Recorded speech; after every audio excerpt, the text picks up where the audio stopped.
But before I start anything else, let me first thank our Dean, Professor Shaljan. As always, he's going to spare time and come over to any event that we organize and guide us all along. Thank you, Professor Shaljan. And I'm pretty sure that based on this deliberation and multiple other deliberations that we have been having, we would soon have a course on D2C brands, an elective being offered to our students in the next academic year on D2C brands. Thank you very much for your support and encouragement all along.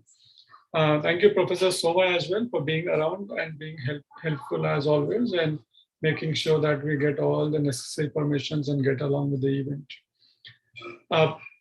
Thank you, Ashima, again, and our other lovely members from ARC who have turned up on a Saturday morning. I think it's long holiday weekend, and yet we see them here all dressed up. That's the spirit. Thank you very much for being here. On to the panel now, okay? And I have been given this onerous task, I would say, of introducing our panel. I would rather take a shortcut. I keep saying that Saturday is my non-teaching day. I'm going to take a shortcut on Saturday. I would just say one word for introduction of the guest, that they are friends. Okay, they have been friends personally to me, but I would say as alumni, they are tremendous resource and asset, and they are friends for IBS Hyderabad as an institution and ICFI as an institution builder in that sense. These guys they've done great in their lives. I'm pretty sure they'll do even better going forward. And if you just look at the kind of organizations they're coming from, you would see Google, Hindustan Times, Flipkart, Shamrock, and Kunal. I would say it's really great that you have held up your own business and done well really there as well. So these are friends. Okay, that's the first introduction. I would say they are great friends. We just asked them to come over and they've spared their time, and I'm pretty sure that we would also have very insightful discussion with them.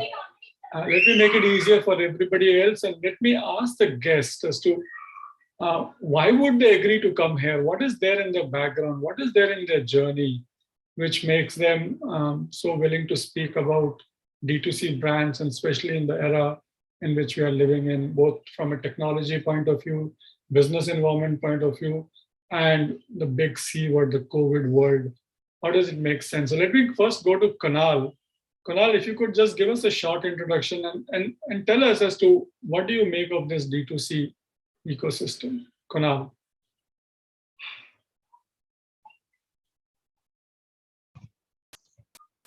Good morning, everyone, and thank you, Shailendra sir, for that introduction. Background that you specified, I think our backgrounds are the same right now, just because of what's behind us. Other than that, so I really feel a very good connect with D2C, especially when recent COVID situation has come in place and work from home has happened, and a lot of people are living in their hometowns, not able to really access purchasing directly. So they prefer to go use the online method. So that's made a very, very, very big impact on the way things are purchased now. It's just made things easier for manufacturers to reach their consumers and for consumers to reach the direct source of getting products. So I feel that's one of the most important and crucial factor. The World Wide Web has just expanded further. The second thing that was positive about COVID was just the internet. So I think that made a lot of difference, and that is what has expanded the whole D2C market and the industry. You don't have to be shy, Kunal. You could make a pitch for your product as well. Tell us about your company. I think you guys are doing a great job there. So just talk to us about your company and the products that you are in. I thought of leaving marketing for the end, but now that you've given me the opportunity. So we are a home furnishings company, and it's a family business. We've been in this business for the last 45 years. And we've really worked only per se on the traditional way of providing products to B2B, because we've believed in the concept of wholesale and believed in the concept that we sell bulk to the wholesalers, the retailers, and we get our business running. Over the last few years, we've realized that it's not only important to cater to wholesalers and retailers, it's also very important for us to directly get to consumers. So because of this, the fact that getting directly to consumers made a lot of difference with Instagram per se, with Facebook, with LinkedIn, with all different ways of connecting with consumers using companies like Amazon, Flipkart, and intermediaries like maybe a delivery or like an Udan or any company that per se that helps you connect directly to your consumers. It made a lot of sense for us to use that as a stepping stone to grow. And why not? If anything that gets you business, anything that gets you mileage, anything that gets you directly to your consumers who know what product they need and can give you direct feedback rather than you going to wholesalers, retailers to get feedback on your product. If you can directly go to consumers, get feedback from them, improvise on that, I think that made a lot of difference to us. So honestly saying, B2B and D2C for us has now become very complementary. So even our D2C is helping our B2B and our B2B is helping our D2C. So it's a very complementary and a very helpful way of conducting business for us now. So that's a bit of points that I'd like to put forward. Shy and you're not pitching for your product. We'll come to it. We'll come to it a little later again. Kunal, thank you very much and welcome on board for this panel discussion again. Thank you, Let me go to the teacher of the day. The teacher of the day, as we usually say, is Google. And we have got somebody from Google India being represented here. Parinita is here. Parinita, did you get Teachers' Day wishes as well? I got a lot of wishes and they said Happy Teachers' Day to Google as well. What do you say, Parinita? I did get a few, but not particularly, like for being in Google. But yeah, Google did get a lot of Teachers' Day wishes for sure. So as you were mentioning. So tell us more about yourself. So hi, everybody. I'm Parinita. Thank you so much for having me here. I am currently working with Google as a media account manager for the UK team, particularly for the retail sector. I'll just tell you a little bit about my background. When I started, I graduated and completed my master's from IBS. I started from, being in core sales from HDFC, moved on to an agency. Then for a couple of years, I was heading the marketing team for an e-commerce website. And for the past 3 years, I've been in Google. And D2C is extremely close to my heart because don't want to sound ancient, but I have seen the shift from offline to online. Just to give you a flavor, we did not have a digital marketing course when I was studying in IBS. So yeah, I have seen the, that entire change of offline to online. And the past 1.5 years has been challenging in a lot of ways for everybody. And of course, we have seen the shift of consumer moving online and a really big chunk of target audience moving online. So that this personally has, driven a lot of interest in me. And I have seen, how brands who were completely on the offline marketing and spending solely on, newspaper or TV articles and on TV videos and all of that have moved to online. And I've seen, being from Google, I'm going to pitch this little here. I've seen the shift to advertising more on YouTube with viewership increasing. And I'm going to, as Kunal mentioned, I'm going to talk more about marketing a little later and not start pitching things that I've been working on. But yeah, I've seen the shift and it's been a great journey, to look at the positives of the not otherwise good time. So D2C has been a quite different, has seen the change in the past, I think, 18 months. So yeah. Thank you, Parinita. I think we would have really interesting conversation there as well. And I'm so proud of your journey in that sense of having moved industries and different roles. And thank you for being here and thank you for contributing to this discussion as well. Thank you so much. Thank you so much. Let me go to Rohan here. Rohan is from Flipkart here. And again, I know this is going to be a little paradoxical because Flipkart might see competition from D2C brands going directly to the customers and not going via Flipkarts and Amazons of the world. But it would be good to hear Rohan's perspective on that. So over to you, Rohan, for a short introduction. Sure.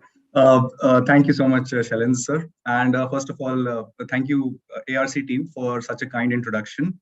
Well, a quick intro about myself, just to introduce myself in a way so that a lot of the students here could relate to us. Largely, so not very lately. I was pretty much into your shoes. I am basically a 2015 ICFI Hyderabad pass out, post which I was working into a couple of FMCG organizations.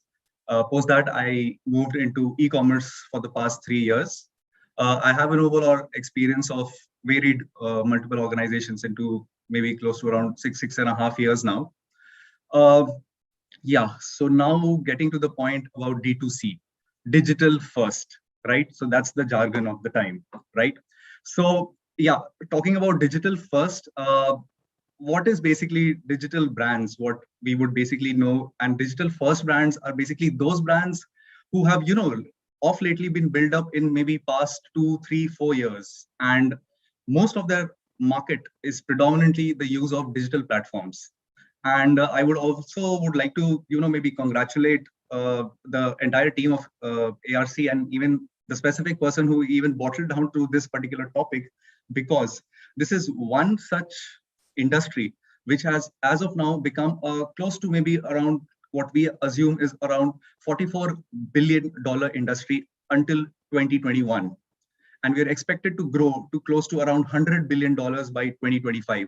So yes, pretty excited with the quantum you could hear and understand where are we heading towards. So yeah, details to be followed, and yes, setting up the context.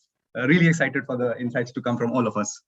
Thank you, Rohan. I think that's lovely. And in terms of how you put it, in terms of a $40 billion opportunity as of now, as on date, a $40 billion opportunity going to be another $100 billion opportunity in next 4 or 5 years. I think that's going to be an extraordinary explosion of growth, and I think all of us are very excited to be in that space. And as a business school which is keeping tabs on all the latest trends, I think we are very much onto that trend and making sure that our students are ready for that transformation whenever it happens, and it is going to happen very soon. Thank you for that, and thank you for your insights.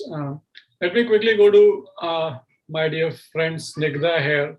Snigdha has been a friend for a lot of years. I don't want to say how many years because that is going to disclose how old she is. That's okay. I'm never shy of disclosing my age, so you can very happily. I'm not going to say anything more, Snigdha. Over to you. Okay. So hi everybody. I'm Snigdha Menda, and I currently am the marketing manager of HT Smartcast, which is Hindustan Times podcast arm. I passed out from ICFI Hyderabad in 2013, and I entered the financial inclusion industry, where at that moment we were into the wave of including people from villages into the Aadhaar payment systems and the banking system, to include everyone.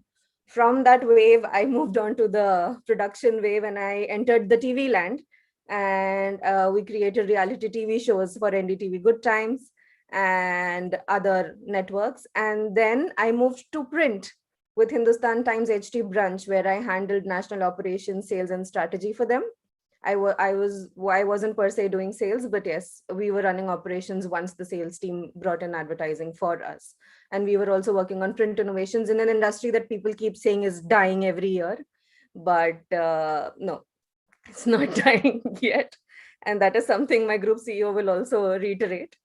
And then I moved on to very shortly into the NGO sector with Sesame Workshop India, where I was working on content repurposing and content distribution and marketing. And now I'm with HT Smartcast podcast. So if you look at my journey, I think I've covered all 4 mediums of marketing, so to speak.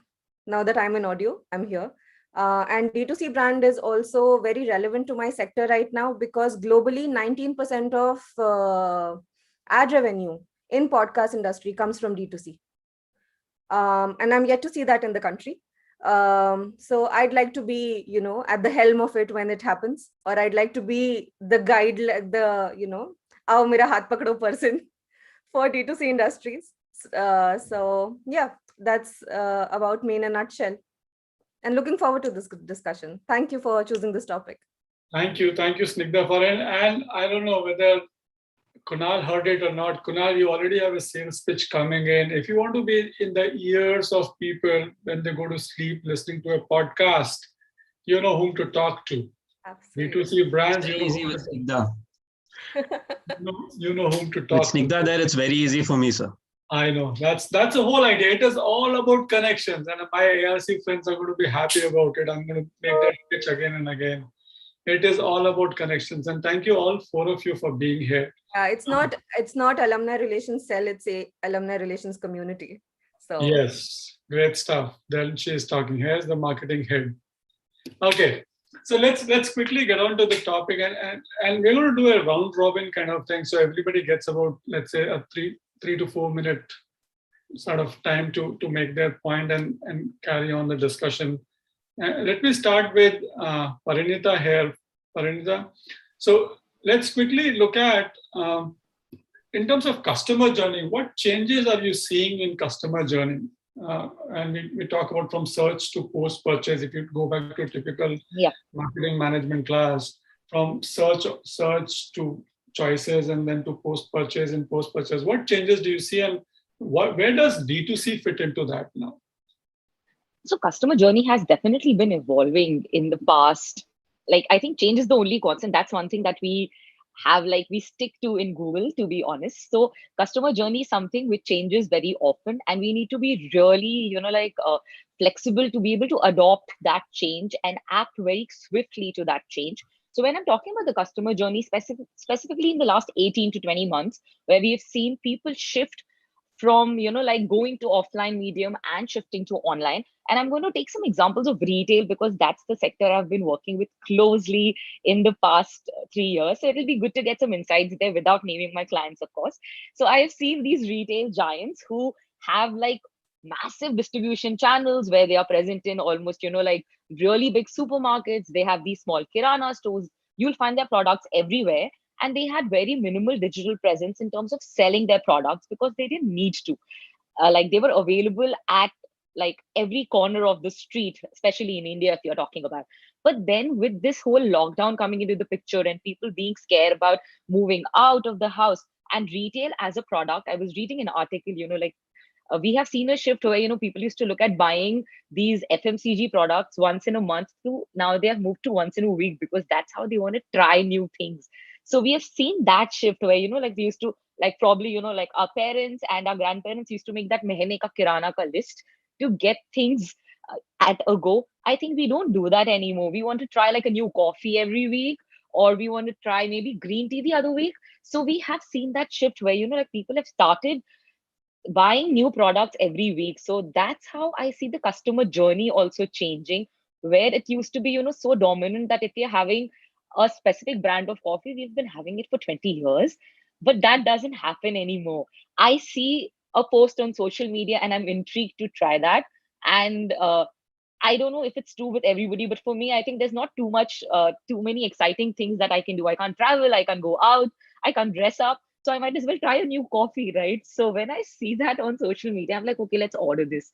And I have seen the shift where, like when we would not do it in single time, where we would be like, go online, search for it, and then come back and make a purchase. But now that doesn't happen. I have seen this shift where we do a purchase while researching for that product itself. So if you're talking about online, that shift has happened where the purchase happens in that same visit to the website because these are small ticket value products. So, and also, like, I think the spending capacity has increased. We've been saving a lot in the past couple of years.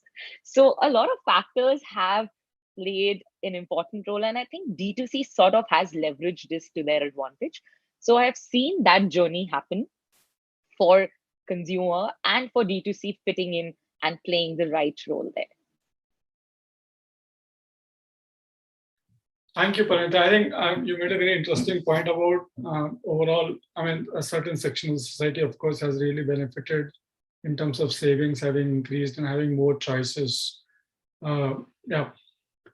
So that's a wonderful thing. So talking about choices, let me quickly go to Rohan here. Rohan, Flipkart has been, let's say, an Indian born or Indian origin company which has done which has really flipped the market in that sense. How do you see this customer journey changing, and where do you see Flipkart and D2C brands fitting into it? So basically, as Parinita rightly pointed out, I would just add in a few more tips and tricks onto that. What we used to be taught when we were back in our B school days, it was basically demand, purchase, and after sales, right? In the past 1.5 years or 2 years, these old terms, I won't call it old terms, these are the old jargons that we used to use. And now these old terms have gotten converted into new terminologies. So now people relate to demand as to research. It's not just search, it's research. Okay. It's the purchase word which you used to use is now being termed as an experience. And the after sales is now being termed as an ownership or a recognition, right?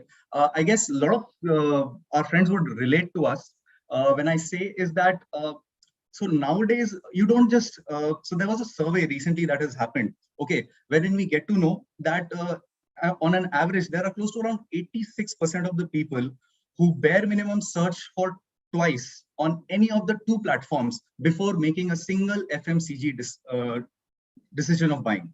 This was not the case maybe 5 years, 10 years back. The only option that you had, go to a kirana shop, bhaiya ye hai, de do, theek hai, leke aa jate hain. Today, when even if you're standing in front of the kirana shop, you quickly toggle on your phone, you see, acha, what are the other alternatives? What are the price points, right? And the guy who's actually pitching you the product, at times you see, have you seen that Vijay sales ad? He himself keeps on saying, ki, isse sasta aapko online nahi milega. That's the best answer which we can see. How even offline people are now trying to compete with the online world.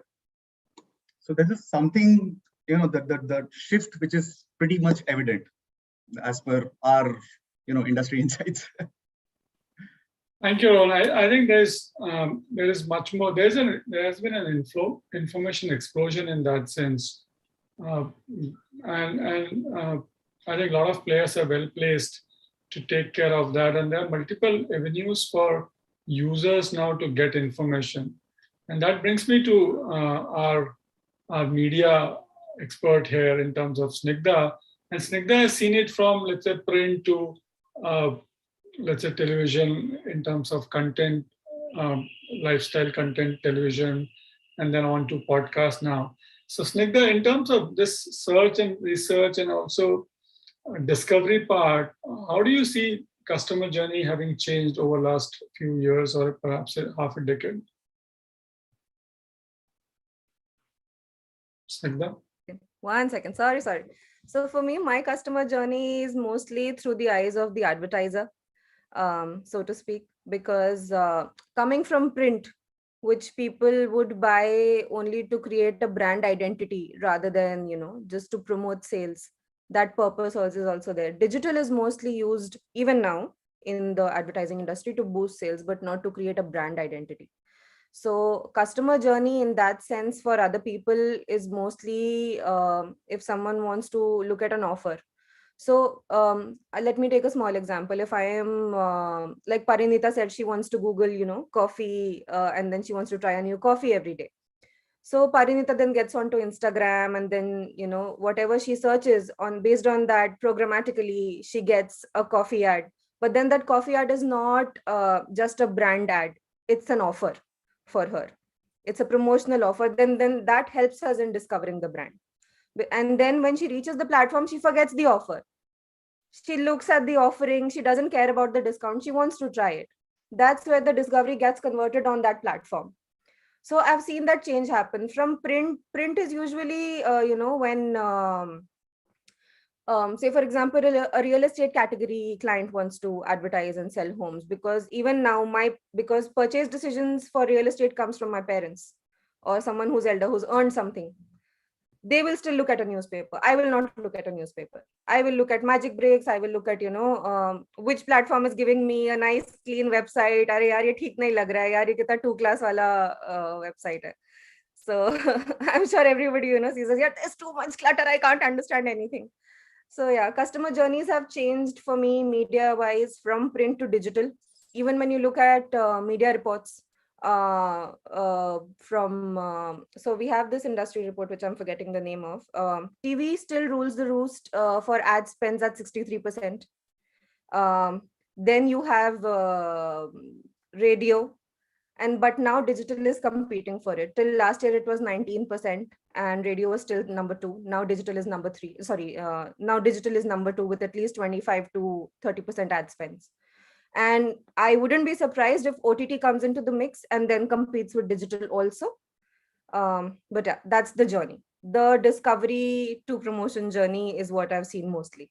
And my advertisers are very late to catch that usually, because it's now the salespeople who make them aware of these things. It's people like Google, it's people like Flipkart who then go to the customers and then you give them these numbers and they say, no, sir, come and join the bandwagon early. So then that helps me. I am the end consumer of your activities. So yeah, that's the journey I've observed. Thank you, Snigdha, for that. So of course, discovery itself has undergone huge change. And talking about discovery, I mean, in his introduction, Kunal was speaking about his shift, the business shift, and it was pre-COVID as well, when his company Impex moved Shamrock. They moved from a pure B2B play to a B2B and a D2C play. So, Kunal, if you could just talk to us and take us through, I mean, you are the entrepreneur here, you are the business that, and we're looking for those kind of insights. As an entrepreneur, as a business person, how do you see this D2C journey or customer journey in D2C world playing out?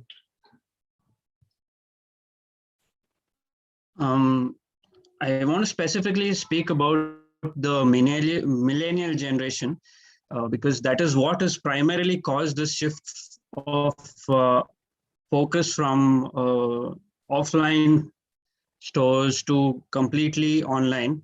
And the whole thing is that they look at recognition, they look at getting unique experiences, they look at getting value for their money, they look at things from a very, very different perspective from in comparison to what probably the earlier generations used to do. So it's more about self-respect, it's more about getting recognition, getting value for your product, realizing your true worth through the product that you're buying.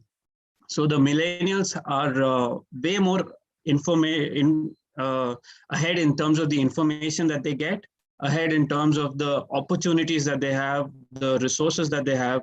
It's just probably a lot of information out there that they get access to, that they can choose what they want. That makes a lot of difference. Earlier, like already mentioned, if you would just go to a Kirana store, you would just buy whatever you see on that store. But now even for that probably one toothpaste, you have so many options. You have something that's herbal, you have something that's without salt, or you have something that has different flavors in the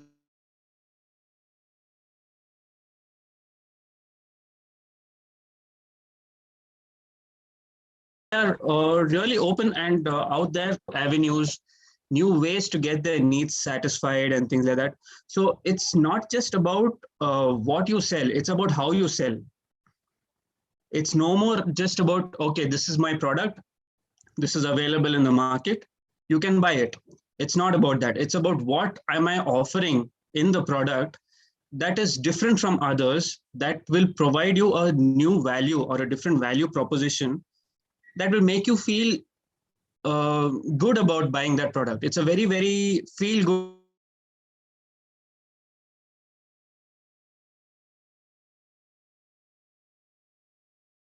Truly feel that there's a lot of research that people do. There's a lot of word of mouth that spreads out, and companies have to be ready to accept that if their product is rejected by a certain customer, they should either return or replace.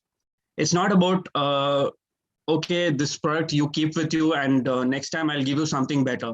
It's not about that. It's about, I'm a consumer and I want this to be perfect for me. I don't want a 90% near perfect product. I want a 100% perfect product.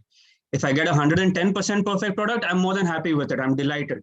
And those customers will come back to you. They will bring in other customers. Social media is very, very effective. Amazon reviews, Flipkart reviews, that's how I'm learning about how different to create a product experience, it really helps. So I truly feel that the millennial generation is what is pushing the D2C market forward. And it's very important for us to put a value to every product in terms of what satisfaction level we are giving to our consumer, more than just giving value to the product that, okay, this is probably available cheaper with us. They're not looking at options, looking at a quality, or looking at a satisfactory option. So the whole shift has happened because of that. So from purchase to after sale, the entire journey has completely shifted to research driven, satisfaction driven, and always about, I want to get the best out of what products I buy from the market. Okay, that's insightful, Kunal. Thank you very much for that. Let me start where Kunal sort of ended, and he's talking about changes which are happening and he's sort of looking at millennials or even Gen Z or Gen Y in that sense, for bringing about this change. So I just wanted to go back to our panel members, especially for those who are coming from, let's say, media and search and Flipkart in that sense. So let me go to Flipkart. Let me go to Rohan first. Rohan, I just wanted to have your views on what are the changes that you have made in your own business to cater to this kind of crowd. I mean, so this is a new shift. I mean, you are not, let's say, majorly into D2C, at least not obviously. So what changes have you made, and what kind of projections do you have internally to look at this market? And how important do you think it is going to be for you guys going forward? Right. So what we see after interacting with, so partly the kind of work that I'm of lately related into also for the past 1.5 years, if you just talk about numbers, there are close to around 800 odd brands that have joined this journey of, COVID problem / opportunity, right? Just in the span of last 1.5 years, we're sitting out in a world, in a country where, everything is shut down and there are people opening up new brands, and they have avenues as simple as that. They can just come up to any e-commerce platform, get their trademark registered, get their brand registered, and come on the platform. What they are very keen on specifically understanding is that the millennial world that everybody's talking about right now. So it's very clear for them that these millennial world and these times specifically belongs to platform brands. This is one clear understanding that they have got into their head, and they are playing around it. So platform brands, right? So if you talk about, like, what are platform brands? Platform brands are brands which basically stand for a why rather than a what. Okay. So to answer that question, by what, if I would just ask, maybe everybody could maybe just think of maybe 5 years or 10 years down the line, if you can just think of a very common grooming brand, right? Let's take an example of, for example, Sunsilk, right? So what would Sunsilk come and tell you? Maybe 10 years down the line, 10 years back, Sunsilk used to come and tell that, hey, I'm a hair care product, right? But today we see examples like Dove. Okay, Dove comes up and says that, hey, so we believe in real beauty. The change in these terminologies affects your buying decision nowadays. So Sunsilk is like, we don't see ads of Sunsilk majorly on the TV ads also, or even in the advertisement in the new ways of platforms and all those kinds of things. Another brand which I would want to talk about is a brand named Mamaearth. 3 years, 4 years back, we didn't even know about this brand. And probably Mamaearth is now found in almost every second odd house, not just for kids, but it's even found for all the adult grooming brand as well, right? And what did Mamaearth do? Mamaearth started off very plain and simple, and they had one clear concept in their head for almost 1.5 years. The only marketing that they did was they said that, hey, we are Asia's first made safe certified brand. Asia's first made safe certified brand. This was the only certification that this organization had for their products across Asia. So the connect and the research work that these guys did. What is it that basically you're looking for it? Okay. And once you get, once that brand enters your house, even if it is entering for a baby product, it's very easy for that brand to, horizontally or vertically grow and then get into different products. So this is one certain thing which we've seen a shift and specifically targeting the millennial people as well. Yep, Ron, that's very insightful, I would say, in terms of how some of the D2C brands have started with single products, very focused single products, and made sure that they enter that space and then expand once they're inside the homes or inside the shelves there. Okay, let me quickly go to Parinita here. Parinita, if you could talk about what has been Google's approach or what has been your team's approach towards D2C brands, and because your traditional clients have been retailers in that, some distribution Yes. of big brands. So what changes have you seen or what changes have you made to ensure that D2C brands are also your focus areas? So to begin with, there was a report which actually spoke about 81% of the consumers are actually have discovered new brands in the year 2020. And they have started, like buying those new brands. And quoting a few examples from what Rohan was talking about, like Mama Earth, to give you an example, new brands are looking at more niche segment and more personalization. So instead of like when I'm talking about retail as a sector, we used to look at mass production and creating more products which can be used by a larger sector of the society. But now we've seen the shift where D2C is looking at creating products which are really personalized. So when I'm looking at how Google is looking at strategizing and like how I have seen the shift, I have seen the shift in terms of the kind of marketing strategies that they have started like getting into the picture, where like they would look at search and other medium which would form like the largest chunk of their marketing strategy. But I've seen the shift where YouTube has become like so much more important, and the OTTs, like we have all seen the shift where people have started spending more time on OTT. So when we are talking about like the shift in marketing strategy, I'm seeing connected TV, and we internally refer to it as CTV. So we've seen the shift to people spending and advertising on CTV in order to reach out to people who are available on OTT.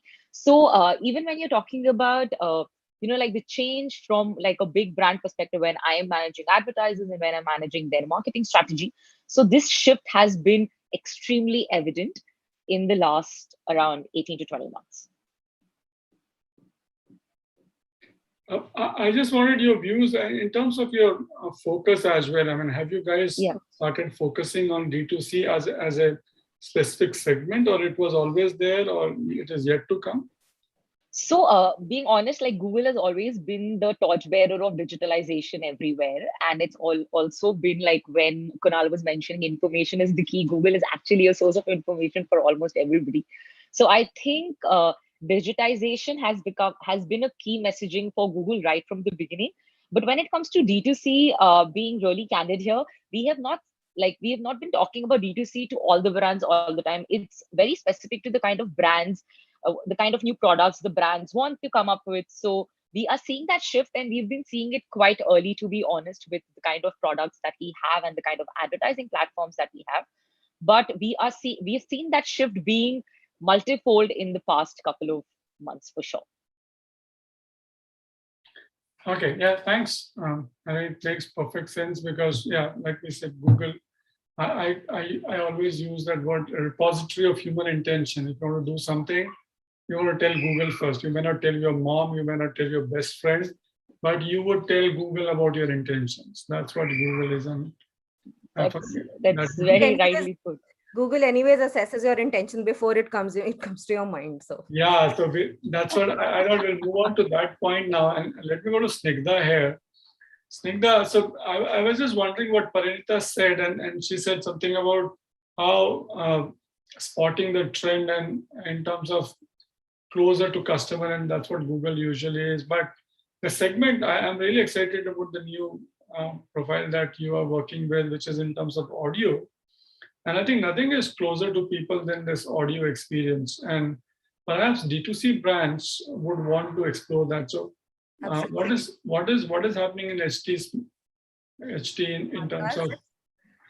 So yeah, let me answer that with a specific offering that we have, and let me match that with a global offering also. So brands can now create podcasts for themselves, and we call them branded podcasts, where everything we talk about in that podcast episodically is about their brand and what their brand stands for.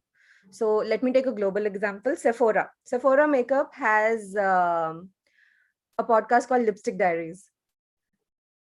You know, when you look at the name and I see your head nod, you really understand where what I'm talking about. So now for me, I have something called Medtronic as a client, and for them we created a podcast called Health Charcha. And my producer's here is somewhere in the crowd. She'll validate this because she was the one who created content for this. Yeah, so for me, D2C brands can explore this as a branding medium, as a legacy medium. And because there is no date value to a podcast, and there is no date value to a non-music audio, because a song that was created 20 months ago is still now listened. So when you look at audio can be used for anything that does not have a date value to it. So for branding, if you're changing your communication, if you're changing your outlook, recently Fiamma came to us for now. Fiamma has shower gels and bathing now. Ideally, if you talk about Fiamma, the first thing that comes to your mind is beauty or cleanliness or something like that. But they said no, we want to target mental health, we want to target wellness, we don't want to target beauty. So then, because podcast by nature is very sincere, it comes from the fact that it is chosen by people through a term called appointment listening. Appointment listening is a term for the fact that people choose what they want to listen to. So when they want to listen to something, they will obviously take listen to the ads also. Like I have in the podcast industry right now, there is 37% ad recall, 63% consideration. There is more buyer decision making if you listen to just those 5-6 minutes of podcast. So that's where the audio is now being placed, and people are now shifting from video to audio because there is now screen fatigue, video fatigue.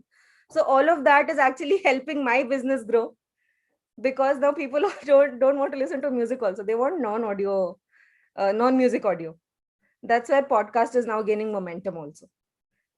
And there is now we are also at the stage where people are trying to monetize it either through the subscription model or through programmatic advertising or through pre-roll, post-roll ads, which is also previously synonymous with radio. But yeah, now that is also shifting to podcasts. Yeah, this is a little sort of intriguing as well. I was always believer that audio makes a lot of sense for getting a really personal message in. And when we're talking about audio now, audio is much more personal, because even when you're listening to a podcast, it is not over a radio. It is not and you're choosing it personally. You are choosing to listen to that particular podcast. And it is in a, I mean, it's very personal in the sense that you are wearing headphones and you are the audience there. It seems as if people are just talking to you. I think that makes a huge difference. And let me write on the word that all three of them said: personalization and research. I don't have to do anything. I just have to, add my podcast to the genre. Personalization comes from the choice that the listener is making. Personalization is not something I have to create for them. It's already a nature of the product.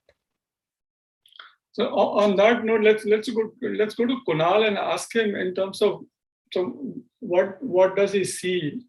I mean, the three guys, Google and Parinita, Snigdha, and Rohan have made that point about what the industry is doing. So how do you see that playing out for you and your brand, Kunal? I mean, is it helping you? I mean, do you see value in it?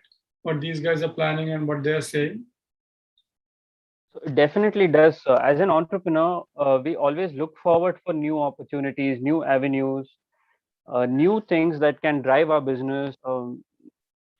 And with a fast changing, quick moving economy, it's always important to move forward and using subsidiaries along with what your business model is very beneficial for an entrepreneur. So there are so many options of subsidiaries for any company uh, that honestly earlier manufacturers would only focus on manufacturing and they would use intermediaries to sell their products.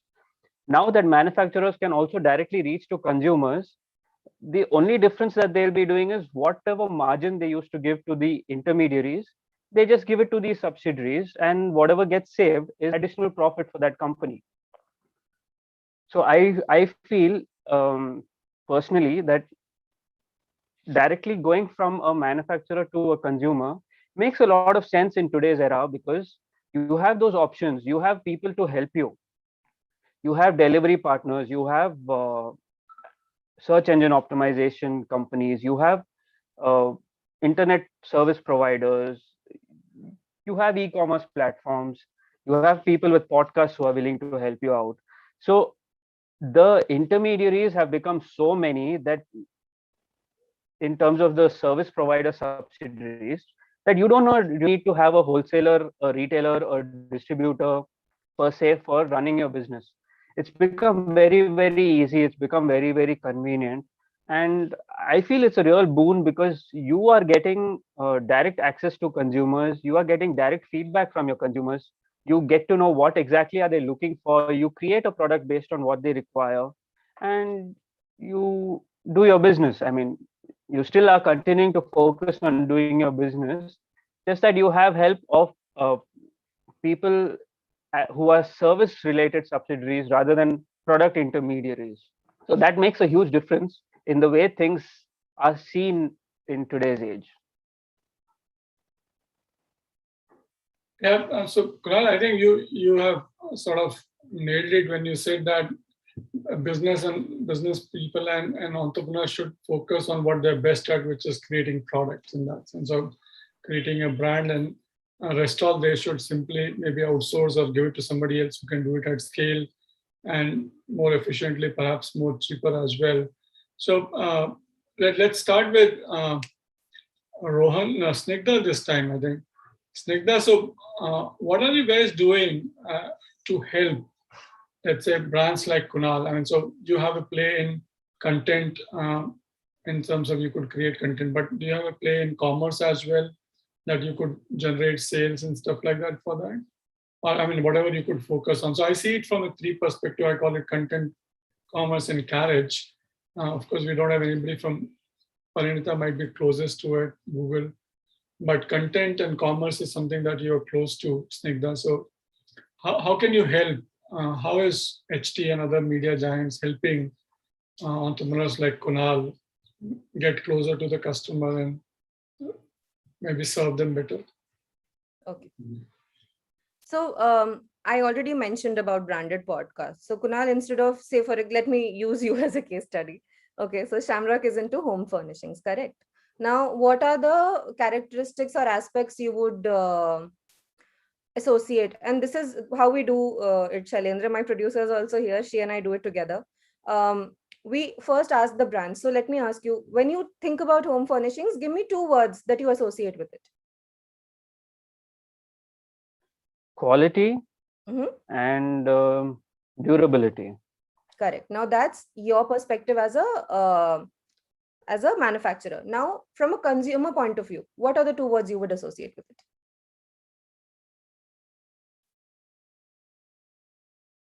I can't see Kunal. He ran away. Kunal, I can be the consumer here. Okay, yeah, please be the consumer. I think design for sure. And I can see Varun pinging here saying ease of assembly because IKEA has come into the picture now. हाँ ठीक है चलो IKEA आ गया इसमें चलो next time IKEA से please किसी को लेके आना but yeah. So yeah, now what I can do is two things. I either put you into a podcast with a host who's an expert on design or someone and make you talk about the brand, or I create another branded podcast for you, or I put a pre-roll ad. From a podcast perspective, this is the offering currently I have. But from a larger organization perspective, I have print, I have radio, I have specific tech startups, I have events. I have something called a brand studio where Kunal can come in and talk about his vision. I have podcasts where, or I have episodes or TV series or video series where Kunal can talk about how his business started, what were his challenges, that kind of journey. Because when you put a human perspective to it, that sells more. So then people want to check out the product, that, okay, there is a guy who's very earnestly created something. Let me go and experience that product. This is the same modus operandi that Napa Dory is doing. We recently covered them, and I'm taking the recently covered ones. Napa Dory is doing. Sabyasachi and H&M controversy was also covered by us. Very, very honestly spoke. And now I'm pretty sure H&M has a higher purchase point on it. So yeah, basically content and commerce wise, this is what we're offering. My content then delivers the commerce. And this is how also, and this is something what Kunal also said, D2C and B2B are very complementary in this process for me. Content is what I create in the voice that people want to hear, which is honesty, hard work content. And then when that translates into the discovery that I spoke about on Instagram, that same works for me on podcasts. And then when I know that I have this content, I push it on the B2B side with my distributors, which is JioSaavn, Hubhopper. There are about 17 platforms that I'm on. Google Podcasts. I have Apple Podcasts. I'm on iHeartRadio internationally also. That's the reach I give them then. And then that gets converted into commerce.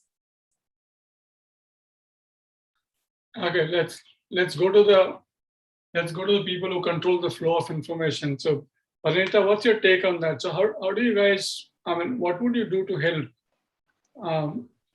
What would you do to help these guys, the D2C brands, to maybe reach out to their customers?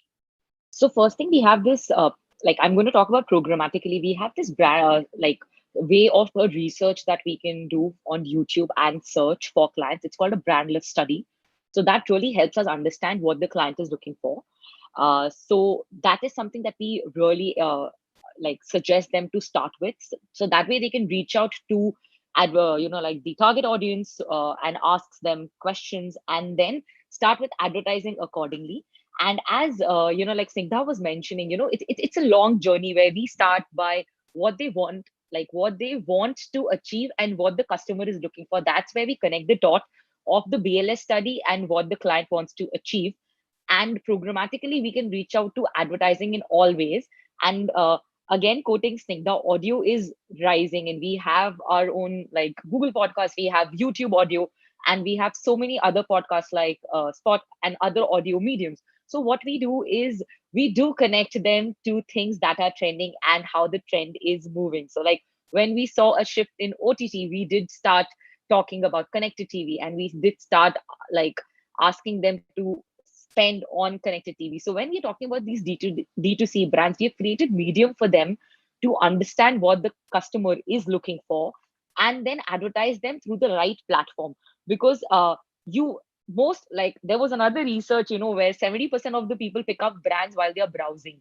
So it is not necessary that you're looking for it only. It might be that you come across it while you're doing something else, while you're viewing maybe your favorite comedy, stand-up comedy, or you're just watching some video on YouTube, or you're just listening to a podcast. So you want your brands to be present because that's where the consumer is picking up on the brands while browsing. I'm sorry, I'm adding to what No, you're saying. please. Yeah, with audio, sir, the thing is you can't skip ads. There are no markers like you have in a YouTube. Yes. You have to No listen. skippable. Yeah. And you have to listen because you chose that audio. So you will do anything to get to that audio. Exactly. So it's like more premium inventory also, if you think about it. And since it's so personalized and you have headphones on, there is no way you can unlisten to it, right? You have to listen to it. So that brand registers. And yeah, it always has that higher impact. And as we were talking about, people are having screen fatigue, as Stingha was also mentioning. People are actually online all the time, and we are eyewear specs in my power is also increasing by the day. So you want that time when you want to learn, you want information, but you do not want to look at the screen. So that's where podcasts and audio comes into the play. So we are encouraging advertisers to go with the trend and reach the right audience. Yeah, in fact, Google has introduced programmatic into their podcasting system also. And there are Yes. programmatic engines. You go through the marketplace through the SSP and the DSP model. Yeah. And that's what they have been providing. Google Yeah. And I Marketplace work provides you with at least six DSPs, DV360, there is DV360. ad engage and all those Yeah. things. Yeah. There's Yes, and on since she's mentioning about marketplace, I don't want to make it very technical, but marketplace is a place where you can reach a lot of publishers together, and advertisers have the ease of choosing their own publisher, and it's as easy as going to a website and purchasing something. So you can just go choose your, publishers and create your own marketplace for the kind of people you want to reach out. So the inventory is very customized. Yeah, in fact, let me add to this. If all of you students want to experience this in a non-programmatic way, but see what the model works like, go to mediaand.com.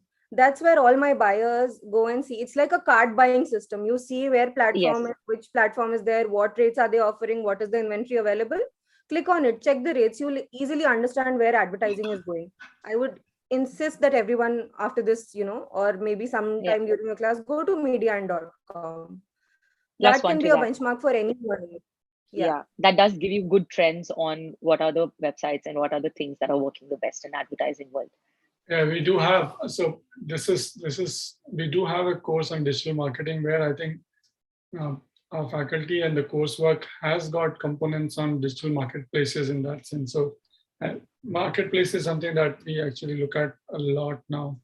So let me quickly go to Rohan here. Rohan, these guys, it seems as if between media and Google, they seem to have all the answers there. But you're the guys on the ground. You are the guys on the ground in terms of providing the actual logistics supports, connecting the customer. You're in the last mile delivery thing. I mean, that is what everybody could search and figure it out, but unless it gets delivered and paid, we don't know what is happening there. So let's talk about your own experiences in terms of e-commerce and how e-commerce you might see them as challenge, or they might see you as a challenge, but still, what are the things that you're doing to help D2C brands? Right. So I would want to answer this in two parts. First of all, it's always nice to hear about marketing. It's very nice to hear about advertising. It's very nice to hear about budget spends. Now let's come to the real question. Milta kya hai? I know. ROI. लगाया तो नहीं है, मिला क्या उसके अंदर से? Mila kya? So yeah, so Parinita is probably saying something on this. So it's end of the day, if you talk to a real guy and specifically talk to a D2C brand, one very specific thing in a D2C brand is probably not for all, but largely they are either self-funded or they have a limited budget, is where they are starting from. So when we interact with all these brands, the first question they ask is that, what is the budget that we need to have? Any thought process, any basic idea that we need to have? And then what is the guarantee that if I start investing on your platform, maybe on ads, on PLAs, product listing ads, and all those kinds of things, what is the net ROI that I'm going to get? And wo kab tak aane wala hai? Because this gestation period, this is basically a gray area, right? An organization can stay in the gestation period for maybe 3 to 5 years, or an organization like Mama Earth can cover up the gestation period in hardly 4 years, right? So this is one psyche which we always get to interact with a lot of people, and a lot of questions comes there. So this was the ROI part of it, that whenever I put a specific investment, and to add on to that point also, D2C branding and digital branding is all about, few keywords.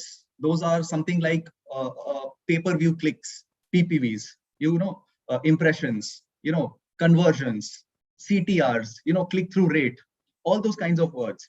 So everything, if you talk about it, is just like my product should be there on the first page. Whenever you open maybe any e-commerce platform, unknowingly you end up buying a product that is either present on the first page or on the second page. You hardly end up going on the third page and see that there's a very nice product maybe at a better pricing, but just because it is not marketed at the right place, you tend to miss out that particular product, right? So pricing and placing a product at the very right place becomes very critical. This would probably answer the advertising and positioning part of it. The second part of the question, where I would want to say, is the delivery part, right? That's also a very critical aspect. And these jargons will obviously keep on coming throughout the time. I mean, they'll keep on innovating. Abhi pehle B2B tha, abhi D2C aaya hai. Now D2D bhi aa jayega. So D2D is something, it's entirely demand to delivery, right? So it's not just that how are you creating your demand, right? Where are you creating your demand? It's the research work that people are now focusing on, and the delivery part. So I'll give you very small examples. Of lately, we were working with a brand which basically manufactures your cold drinks. Not exactly cold drinks, it's basically beverages, right? So very small buying decisions and very crucial decisions that these brands have to take, which impacts at a very big level, and which may probably they identify maybe after 6 months down the line, when they've done all their inventory and everything is in place. Like this brand ended up buying a glass bottle for his products, right? So while you buy a glass product, your shipment becomes a huge risk.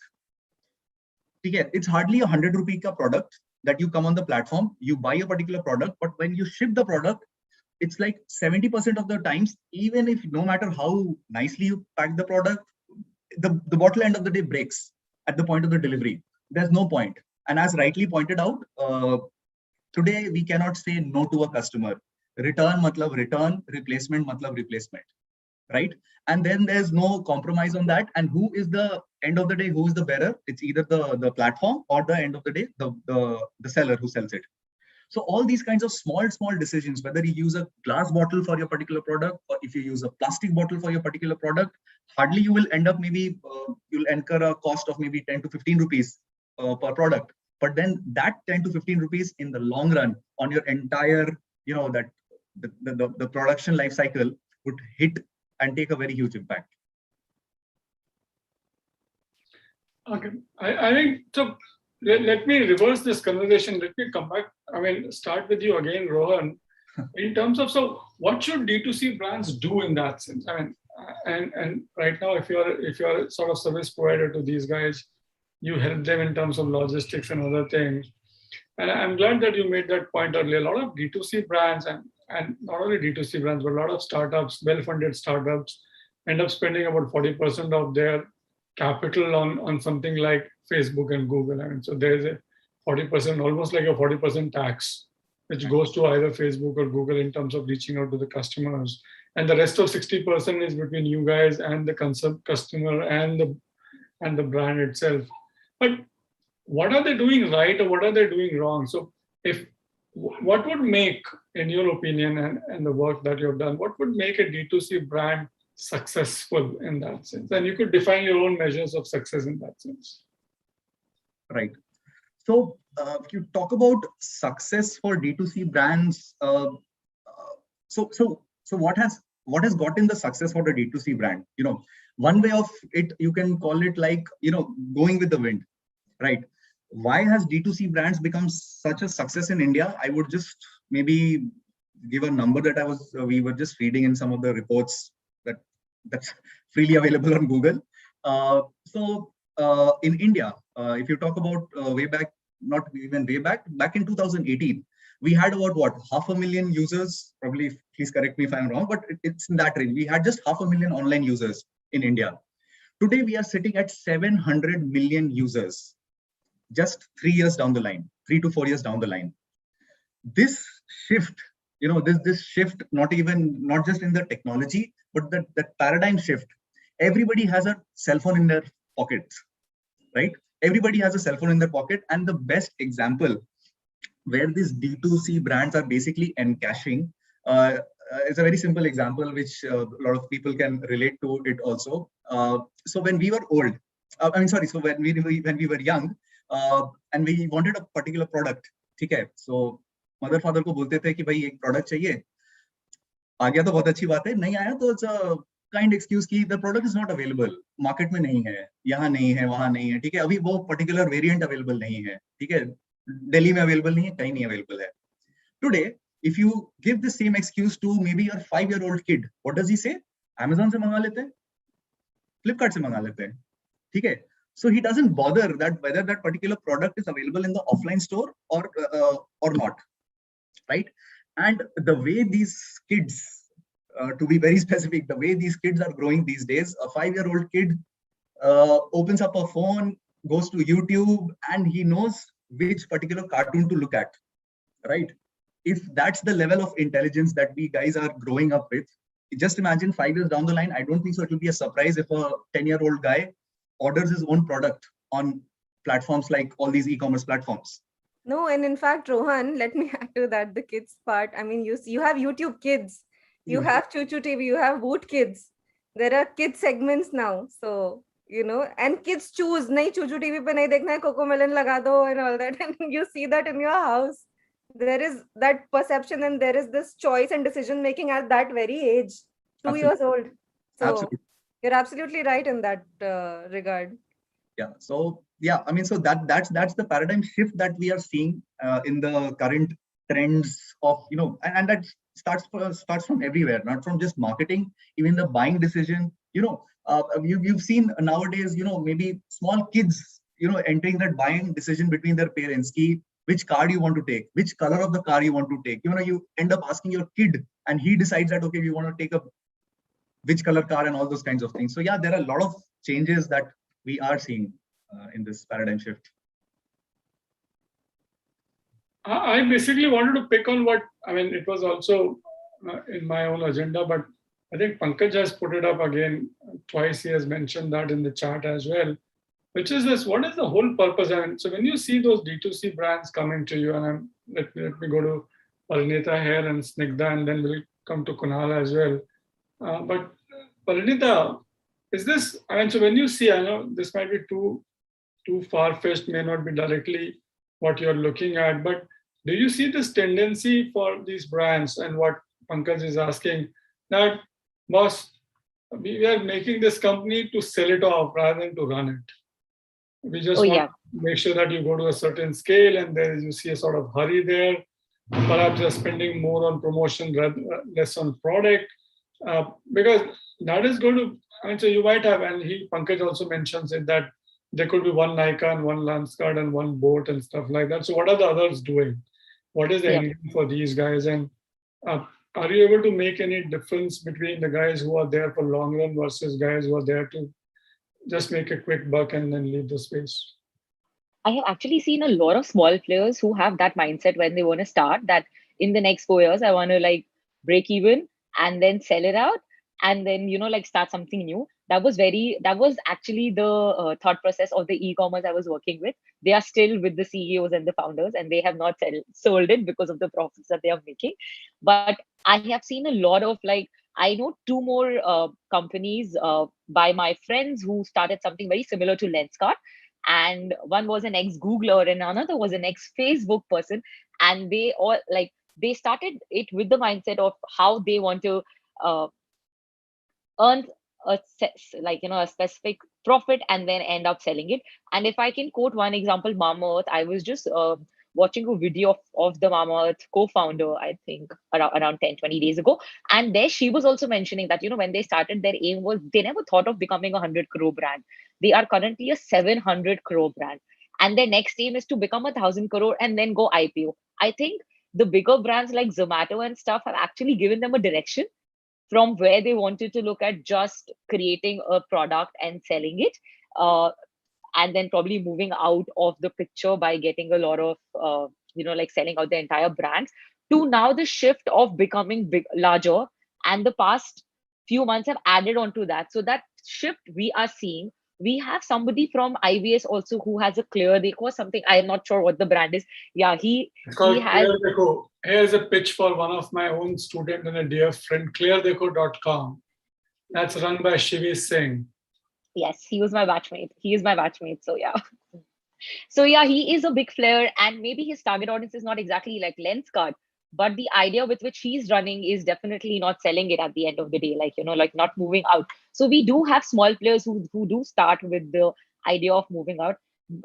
I have seen that with, like, it's a mix, but we'll always have, that 2 3 big players like Nike, but we do have some smaller brands like purple.com and a few more. And similarly with Mama Earth, we have a few more brands which create natural products for skin and for baby care. But things are changing because of the shift that's happened in the last few months. So not exactly where people are just looking at selling, I think so.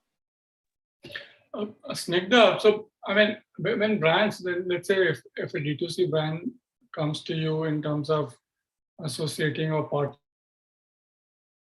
with you, I can't hear you, sir.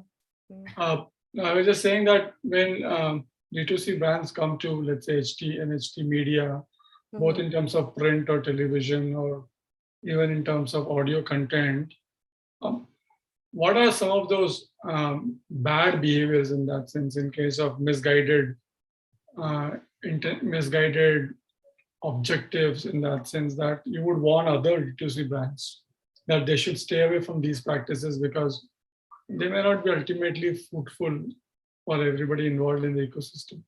Absolutely. So let me start with their budgets. Since we were talking, since Rohan was telling me 40% of their budgets go to, Google and this, a large chunk of it, say about 15%, is also kept for marketing, apart from that 40, because that's what gets, charted in their pitch as well. Now, out of that 15, agencies will usually, tell them ki ye le lo, ye le, ye le lo, sab kar lo, ye kar denge tumhara, yahan pe tumhara ad chala denge and all that. No. Look at your budget. Look at the shelf life of each product you're investing in. Your advertising is not, look at advertising as an investment. When you're starting out. It is not something you have to do for people to, know your name. Understand that it is here to stay. Advertising is also your legacy. And it's something that I learned in your class in my time, that, internet has a memory of its own. So whenever you're advertising in digital, it will have a memory of its own. So create products with larger shelf life that will then, enter that invisible memory of its own. So yes, podcast is one. A YouTube video is one, which is why a lot of, brands go to TVF and Girly Appa and all these places. You will still go back and you will look at those. Snapdeal had done a very nice collaboration with Honest Wedding Guest Edition. You would still go there and look at my recall. I still remember it was Snapdeal. That's the shelf life. And it was made 3 years ago. So something that I would really like to insist upon D2C brands, or any one of you who's going to start a D2C brand in the future, look at the shelf life of the product that you're investing in. You don't have to go to the market and choose a digital product because sab log kar rahe hain. Sorry, that was my mom. Yeah. she had clear instructions, but okay, moms. Yeah. So look at, what you're investing in. A YouTube video is forever. But then again, channel consistency is another thing which YouTube Academy will teach you. So let's keep that aside. Let's talk about audio, because I am from there.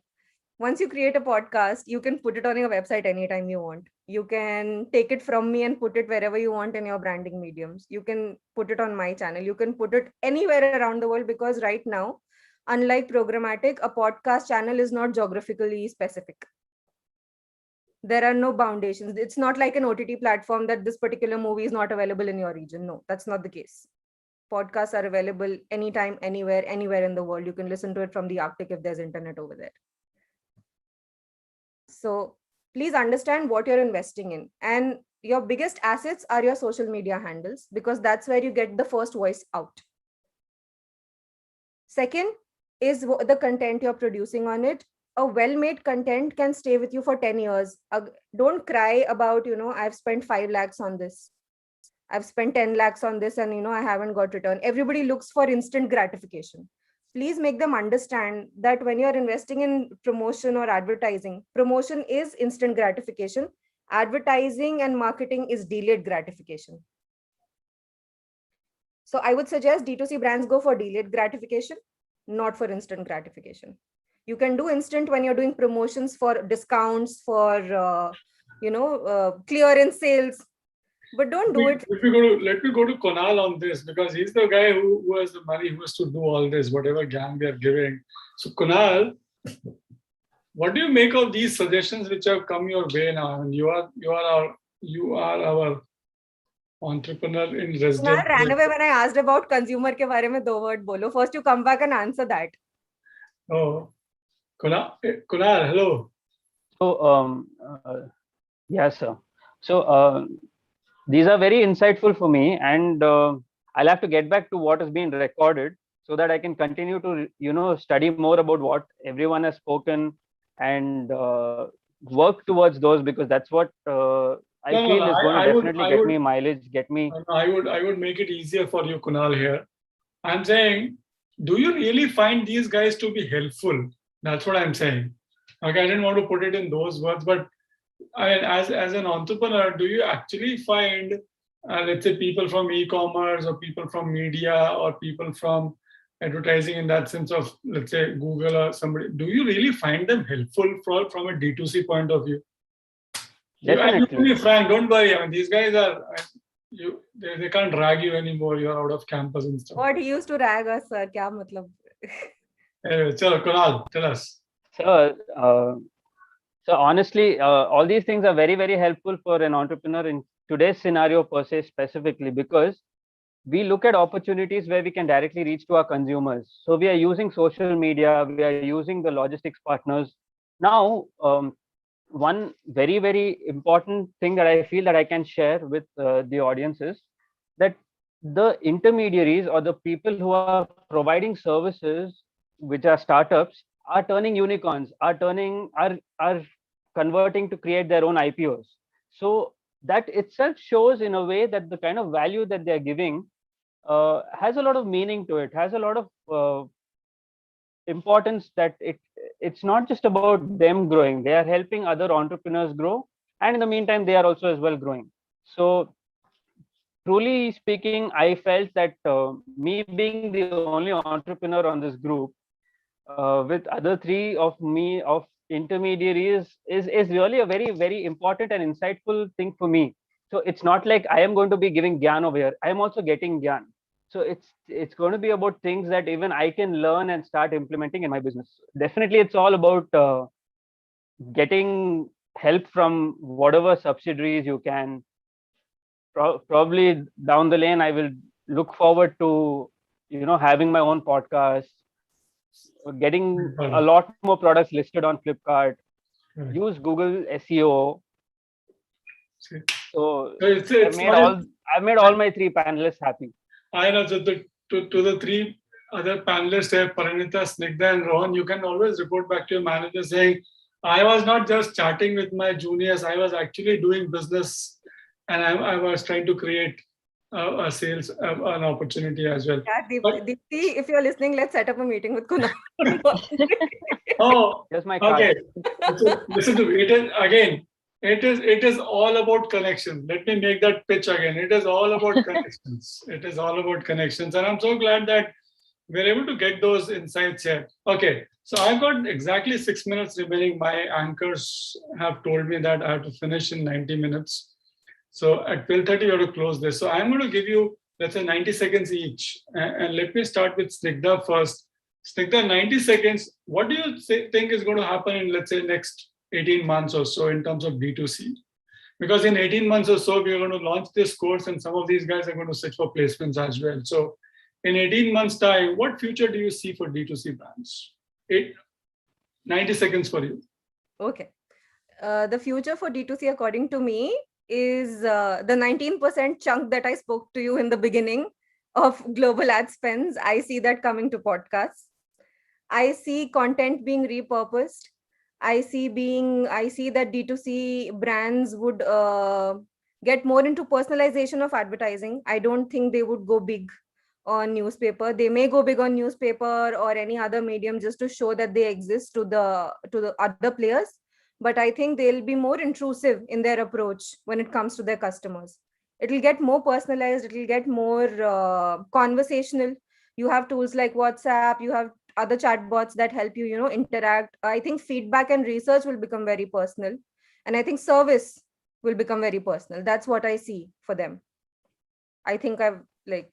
Yeah, thank you. Thank you, Snigdha, for that personalization. Parinita, what do you think? I would like to refer this era to be called as the Great Retail Migration.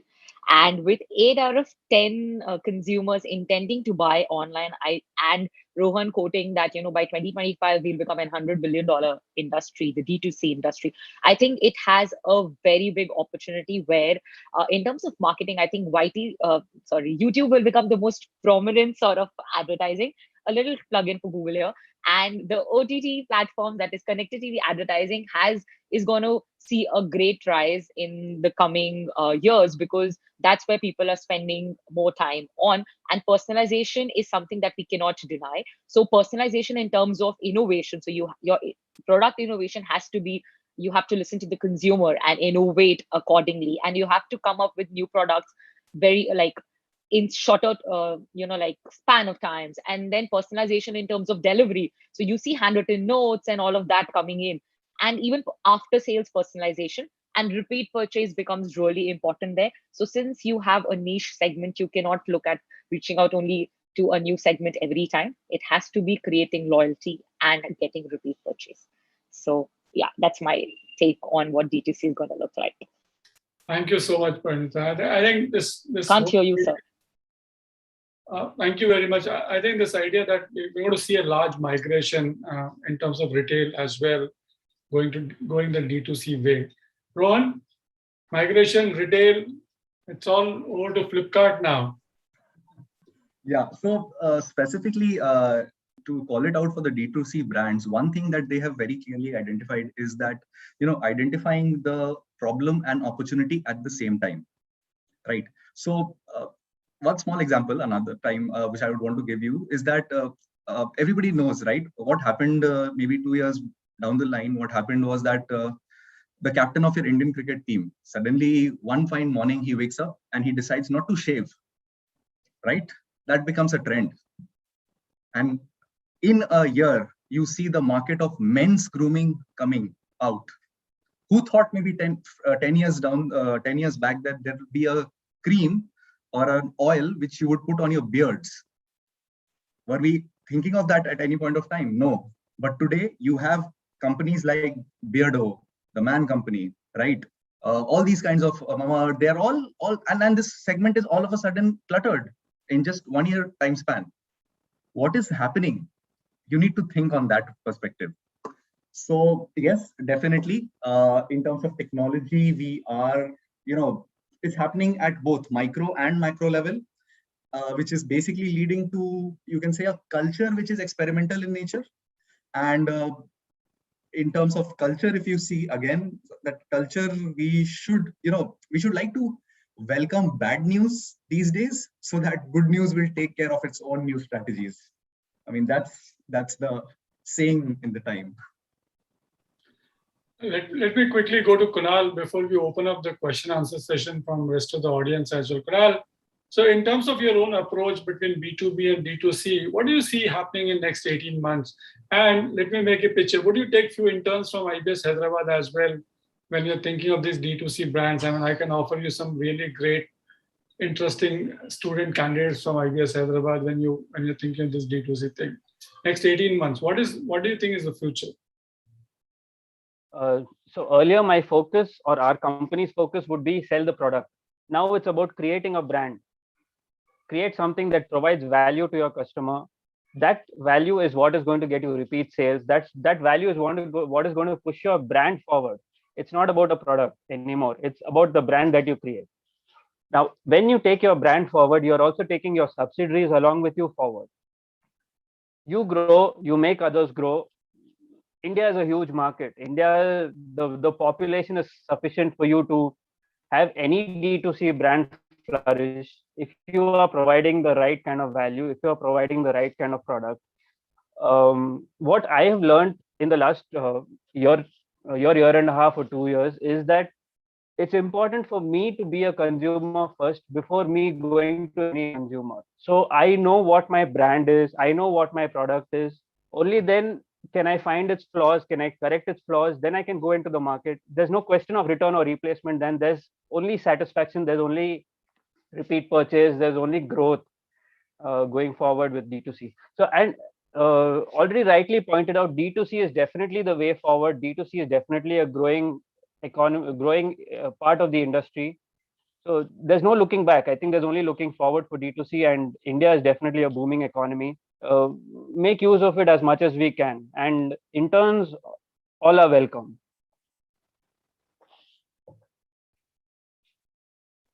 Sorry for that pitch. I mean, that's I always think that we should remain connected. It is all about connections. That is a pitch for ARC as well. It is all about connections. We should remain connected. And I'm so glad that all of you were able to join us here. Let's quickly go to a few questions that we have collected before. So we had circulated this, and a lot of people showed interest, and they have sent questions in advance. I'm pretty sure that some of them have been already answered here. But let me pick on a few more questions there. So let me. Here is a question. Gayatri Ashok, are you around? No. Yes, sir. Oh, she's here. Good.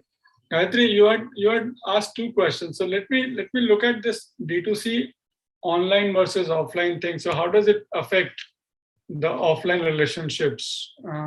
You want to talk? I mean, yeah, you could ask that question now. Gayatri, you can ask your question now. Offline versus online question. So am I audible now? Now you're audible. Yeah. So my question was pertaining when we go for an offline purchase of any product, we know the product, we can see the product, it's tangible for us. But when it is online, it is not tangible for us. Like, how would a customer believe in it? That was my question. So anyone could take that question up. So let's go to our entrepreneur only. So Kunal, how do you convince a customer to buy it directly from you? When they go to a regular distribution retailer method, they have that, they can get hold of that distributor or retailer if the product doesn't work. But how do you convince customers to otherwise come into you? Provide a good photograph, provide a very good description that puts them into a phase of joy that, you know, what product they're buying is definitely going to add value to them. Provide adequate features that makes them take that decision that what product they are buying has the requirements that is getting fulfilled with that. And I don't know, there's one strategy that a lot of companies use on online platforms is hike the MRP, slash it, and put a selling price by cutting off the MRP. So that is a very good way of. Kunal is spoken like an entrepreneur. I was thinking more like a marketer. I am an entrepreneur. I have to speak. He's an entrepreneur. So go ahead. There's nothing that I can do about it to change it. So yeah, so these are very small and very important nuances for any person who's in the D2C segment to look for, that can definitely get them an added leverage into getting their product sold. You don't have to always look for, I mean, feel and touch is definitely a factor that's still there in the market, but a lot of that is changing with the millennials. They don't want to feel and touch anymore. They want to get satisfied. So you provide them the right features, the right information, and they're happy. And adding on to that, a small point, I think influencer marketing has played a really big role there, where you have all these influencers who we can send sample products to, and then they can put up a video either on any social media platform, YouTube, where, you know, like we can go back to those and refer to those before buying.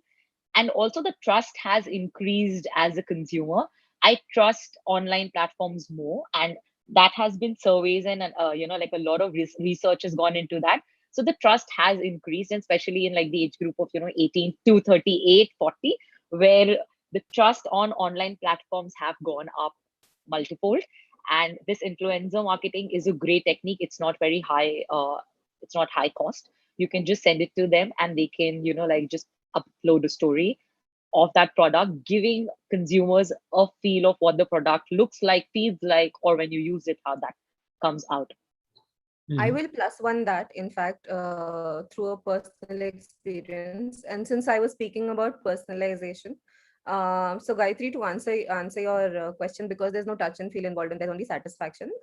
So there's this brand called Footery that sells from Jaipur, and they sell quilts and baby clothing and women's clothing. I was very particular that I wanted proper organic cotton, because organic is a buzzword now. And for me, the reference came from the cotton saris that my mother had and the cotton filling that you get in old Dadima wala razais. So I simply, messaged on their website saying, what is your cotton filling? Is it poly cotton? Is the synthetic cotton that comes in stuffed toys? So understand the references also I was taking as an uneducated consumer. Is it the one that you fill in the stuffed toys, or is it the one that you fill in razais? That's what I asked. So the founder himself WhatsApped me and said, this is 100% organic cotton, definitely the one that you fill in your Dadi Nani razais. And it is 100% organic cotton. So that was the personalization I got. So promptness of reply, personalization, and understanding what your consumer wants, or breaking down. Sometimes the consumer cannot explain what they want. They're just giving you references. Always ask for references, okay, so that then you can break down the offering also. Okay. I have another question from Abhishek Khare. Abhishek Khare. So Abhishek, if you could turn on your microphone. Yes. So Abhishek has a question generally related to D2C brands and distributors and retailers mechanisms. So Abhishek, I think we should take that question to Rohan but let's hear the question first, Abhishek. Thank you, sir. So my question is, how D2C has affected the business of normal vendors and shopkeepers? As we all know, due to this COVID-19 situation, and during this COVID-19 situation, many of us were not able to go getting the desired amount of product which we are using day to day. Like when I was in Mumbai, so there was vendor shop we were not able to go to the vendor shop first of all, and whenever we get the chance to go to them, there was so much of shortage of the products. Like let's take an example of Maggie only. Before COVID, there was a lot of amount of packets and every availability of Maggie and everything. But during this COVID situation, there was a shortage of 5 rupees packet also. So how this D2C is affecting the normal vendors and the shopkeepers like Kirana stores? There is also a similar question from Kanishk Dubey also. Kanishk, are you around?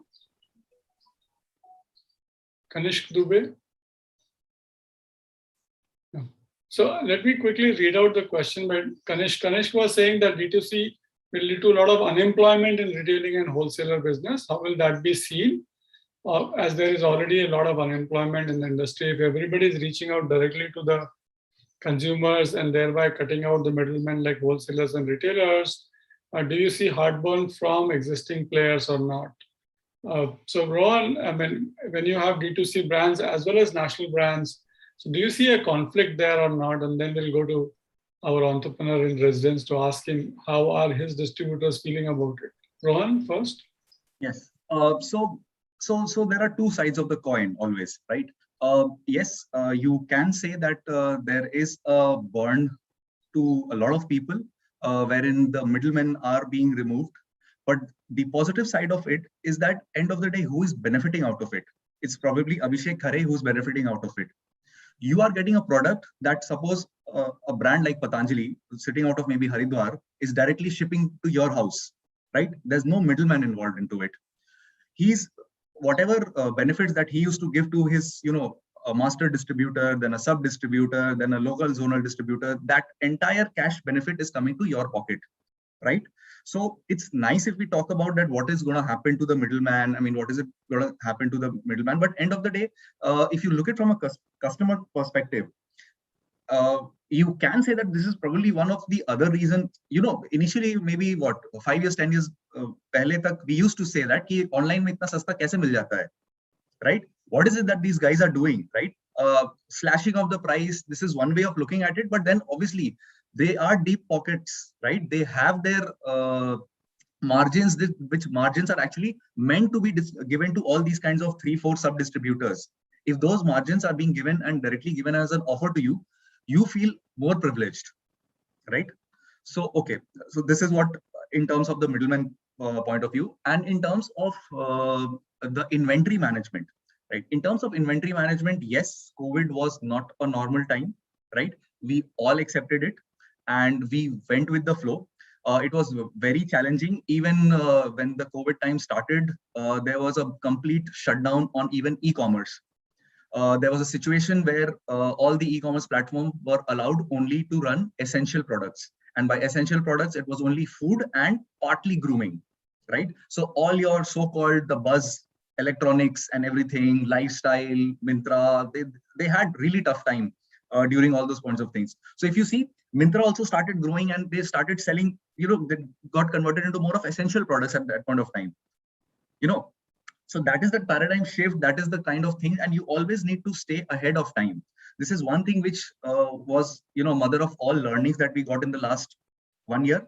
That all those who were ahead of times, by that I mean even in all the platforms, in all the ways also, not just in terms of inventory management, in terms of marketing also. All those organizations who understood the power of Instagram. I'll just take a very simple example. Power of Instagram maybe 2 years back, and maybe 3 years back, the power of Facebook marketing, where at that point of time, maybe it was not even chargeable. Facebook was reaching out to you and was saying that, okay, come on my platform, I'll give you organic sales. I'll give you organic views and I'll give you organic visibility. Today, the same organization, probably Parinita would be a better person to answer. What is it that they are offering or they are asking you to get? So you need to be ahead of times. You need to forecast. Obviously, you cannot forecast a pandemic coming. Nobody would want to do that ever again also. But yes, you need to be at the right place at the right time. Like, for example, something what happened, a company like Paytm, right? People would even say that Notebandi happened was a blessing in disguise for Paytm, right? Nobody even expected that Paytm could get that big boost in just 1 week time. The number of registrations that happened right after that particular day, even a Golgappa wala is taking a Paytm, right? We are sitting in India, guys. It's a proud moment for us to feel that which ways, right? So yeah, I mean, that's how you need to keep a trend on everything. So let's quickly go to Kunal here. Kunal, so how do you go and talk to distributors when your product is also available directly online and directly to customers? Do you like I'd already said, there's no concern for me because I have two companies. One handles complete B2B and one handles complete D2C.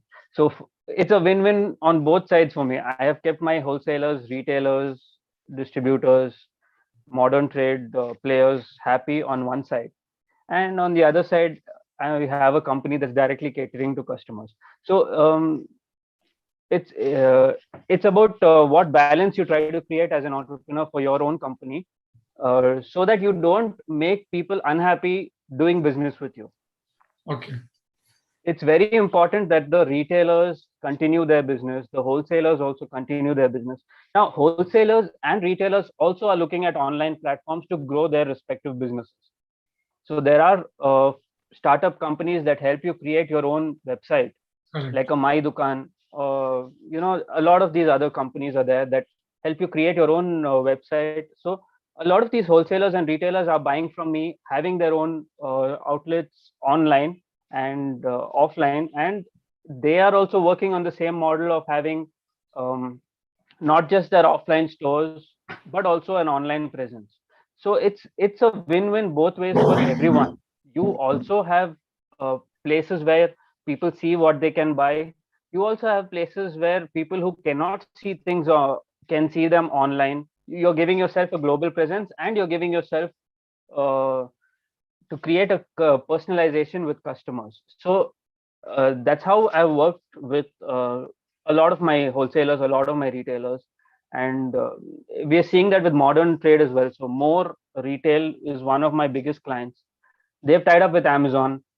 So there are talks going on about how they are looking at the online space to grow, and all of that is happening. So it's not just about being offline, it's also about going online. it's not just about being online, it's also about having an offline presence.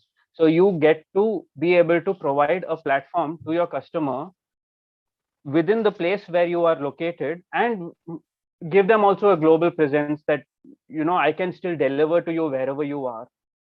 So that makes a lot of difference, and that helps them continue their business. That does not make them go unemployed, or that does not lower down their ability to be able to grow their business. They are also considering the online option as a very lucrative way of running their businesses. Right. So if not my product, they will get products elsewhere. So a wholesaler or a retailer will have an umbrella of other brands, an umbrella of other companies with them. So it's always about how they can push their products a lot more better to their customers. Okay, I think that's very insightful from practice point of view as to how do you handle both B2B and B2C in that sense. I have one question from Saurabh Johri. Saurabh, are you still around? Saurabh? And he's talking about this, are there specific premiumness that you could create? Saurabh Johri, are you there? Yeah. Hi, Oh, yeah, how are you, man? all good, I sir. think your question was mostly for Parinita, but I would say that question is for everybody in terms of are these guys creating specific programs? I mean, you want to talk about your question now? Yeah, sure. So Parinita was talking about brands like Nykaa and Purple and all that. So these are D2C brands per se. So in terms of Google inventory, when we talk about, we have number of inventories, number of products or platforms in the kitty. So you were talking about premium inventory. So for all these upcoming brands, is premium inventory a way to go right now in terms of cost? Or would they have to stick to auction when it comes to Google ads? That was my question, actually. So what you're talking about? Parinita, let me add that question. Yes. You would answer it first, but I'm just saying that we could enlarge that question and ask Snigdha and Rohan as well as to what are you doing differently for D2C brands? And that's precisely the question. I mean, whether it is premium or not is a different thing, but what are you doing differently for these guys? Exactly. Yeah. Okay, so I can go first. So to talk about premium inventory, of course, the word premium comes at a cost, and we are all running a business, so it would not definitely be available to anybody for free because we have bigger brands ready to pay for them. So we do create, like when we're talking about auction and this inventory programmatically, there are ways in which we deal with it. There are deals that we strike with marketplace for this premium inventory, so we can bundle them together on the marketplace and we can make it available to these brands which are ready to spend a certain amount. And the only difference it would be when talking about auction and this premium inventory would be when we are bundling them together, you can reach out to a larger inventory at a more like a bundled cost. Bundle cost. Yeah, and it's a more standard cost, and it's like a floor price kind of applied to it. But of course, like there's nothing about slashing the rates or giving, like discounts and all of that. That doesn't work because there is always a competitor ready to pay more. And that's how the ad structure, that's how it started. So we do create these bundles and, deals for them when we are talking about premium inventory or, like a programmatic inventory on marketplace. But yeah, there's nothing specifically that we are creating to make it, like at a discounted rate at all. To add to what Parinita said, bundling, yes. Great customer service also becomes a part of that bundling. At the end of the day, even if the price is not what you had agreed upon, but the customer service and the knowledge that you give to your advertiser about the medium that they're using, that in itself, makes them justify the ROI that they are getting. It may not be the same ROI in numbers that they're getting from some other platform, but it's the kind of knowledge that you provide that increases their trust in you. So say, for example, why is Google so, sought after? Understand their language. They break it down for you. They make it very simple to understand.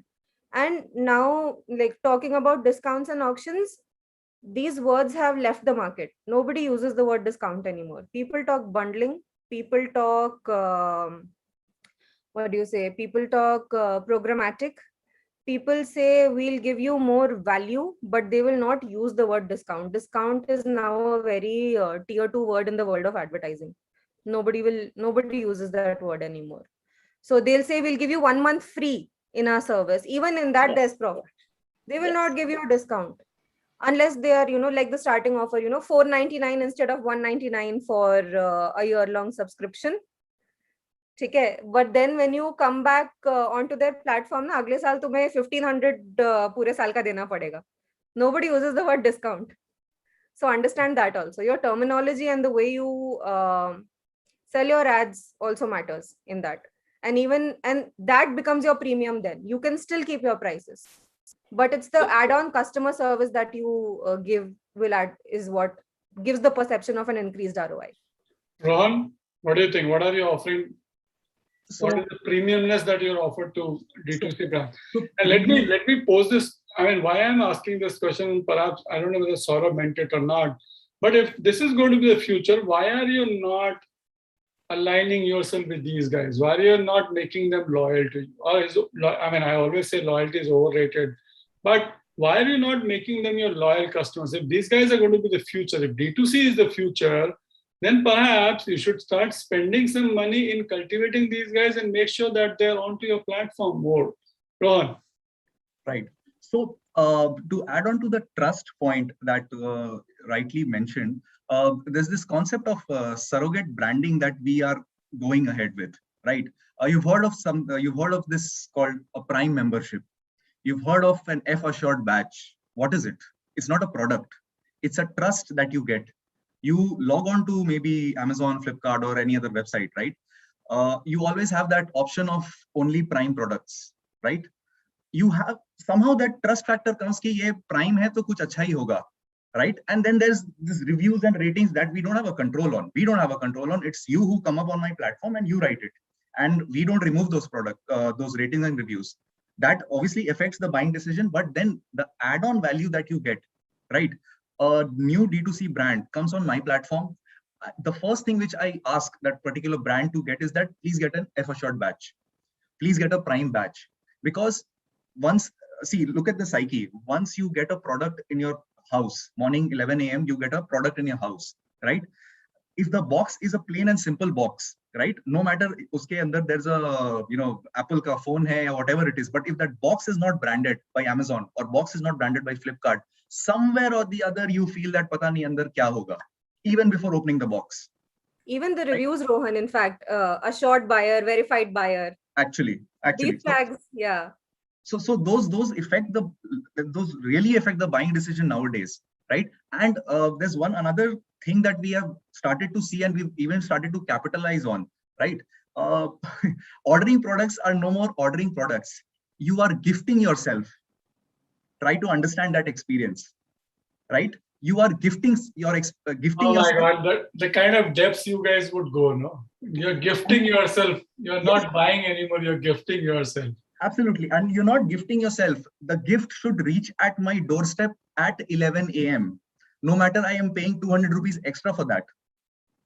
Right? So that feeling that is there, right? I mean, you order a phone, that's fantastic. But the delivery's time, you guys are nowadays, customers are so skeptical on the fact that if a phone is supposed to come at 11 o'clock, if the phone reaches at 11:30, you end up giving a bad review. Not about the phone, but about the platform. Right? Wrong delivery, not on those kinds. So those are very minute things that actually, change the buying perception and even change the buying decisions of a lot of people these days. Sir, can I like chime in on that part? Just one. These guys would not call me next time because if I run out of time, you have 30 seconds. Okay, no, sorry. That question only. So that no questions. Your comment for 30 seconds. Okay, so from a buyer's perspective, I understand my query. From like Kunal's perspective, from a client's perspective, like we talk about LCS clients, we talk about SMB clients also. For SMB clients, what are we doing in terms of providing that premium inventory? If you talk about F assured or anything, this is incurring cost at the starting point only of the ladder. What are we offering in that term? So definitely, I understand from the buyer's perspective many things. But from the client perspective, I think this is the question for these guys to hold on. And let me put Saurabh, I'm with you on this. These guys are still not paying attention to D2C, guys. They should pay more attention to D2C. brands rather than D2C customers in that sense. They're still customer focused, which is a great thing. I mean, as a marketing faculty, I would say it's a great thing, but also focus on the other side, which is the D2C manufacturers, the brand manufacturers, or like what Saurabh says, SMBs, MSMEs in that sense. So there's one small thing, Shailendra sir, I would just point out here. I mean, this is from your marketing concepts only. You had taught us something called, walled garden strategy, right? So what walled garden strategy says is that when you order a product, right? What do you say? Hey, I got it from Amazon, right? You order a product, you say, hey, I got it from Flipkart, right? Then you end up saying, now, so the first psyche that you come up, right? A new brand that comes on my platform, right? Or a new brand, any D2C brand. Okay. So it's a very, there's a very thin line. How do you differentiate whether the brand recall is of the e-commerce platform or the brand recall is of your brand, right? So that thin lining, obviously it swings both ways, but then yes, that brand recall value, kiska zyada hai, right? So it's a hand-in-hand game. It's a mutual benefit thing that both of us are looking at it. Great stuff. Thank you very much. Sorry. I can plus one to that, because user first approach is something that we've been taught, and customer is the king was the first thing you taught us in the marketing class. So Yeah, these customer is brands the first. actually And no, think these like a brands manager. actually Parinita, think like a manager. Okay, manager, yes. yeah. Hold you are Pull out of our class if you want like that. No, yeah, okay, good. You should keep customer in focus here. Excellent things. So let me. Because customer is kept in focus, we are in business. Yes, so I'm glad that yes. the remaining three panelists keep my customer in focus all the time. So that helps as SMBs like me continue to grow. Thank you so much. Great stuff. Thank you very much. I think one of the things that I got this is that, and this is such a wonderful, insightful session. Let me hand it over back to my friends, my anchor friends, so that we could close it in time. And while they prep up, I think what D2C brands, and I'm really excited about this, and perhaps we'll get back to you guys and others as well as we finalize the course and also we structure the program. I think it is very democratic in that sense that it gives access to good quality products to a lot of people who may not have direct access to them. It is also a great opportunity for entrepreneurs in terms of you don't have to be dependent on the supermarkets. You could reach out to your customer directly, and there's a lot of value creation which is happening. And like, I was so glad to see that a lot of you guys brought in so much of research, actual data, and made your points. It was really, really insightful. And before my anchors say anything else, we have to close at 1 o'clock. So thank you very much, guys, for being here. Over to our lovely anchors now. So, a good discussion can inspire, ignite the imagination, and instill the love of learning. We thank our eminent panel members for taking out some time from their busy schedules. Without their inputs and knowledge, this discussion wouldn't have been as interactive, erudite, and successful as it turned out to be. I am sure this discussion has been a fruitful one for our audience today. I would like to express my heartfelt gratitude to our Dean, Professor Shailajan, and our mentor, Professor Mahesh Kumar Soma, for the support and encouragement even in absentia. A special vote of thanks to our moderator for the day, Professor Shailendra Bisht, for creating comfort and trust within our audience and generating natural curiosity about the topic. We would also like to thank our lovely audience for being patient and gracing us with their presence today. We hope this discussion has been instrumental to your continuous growth. We would also like to thank Club Newswire for our coverage partner. And last but not the least, we would like to thank the entire team of Alumni Relations Cell for putting together an informative and interactive event. We hope to have your gracious presence for more such discussions, because in the end, it's all about connections. Thank you. Thank you very much, everybody.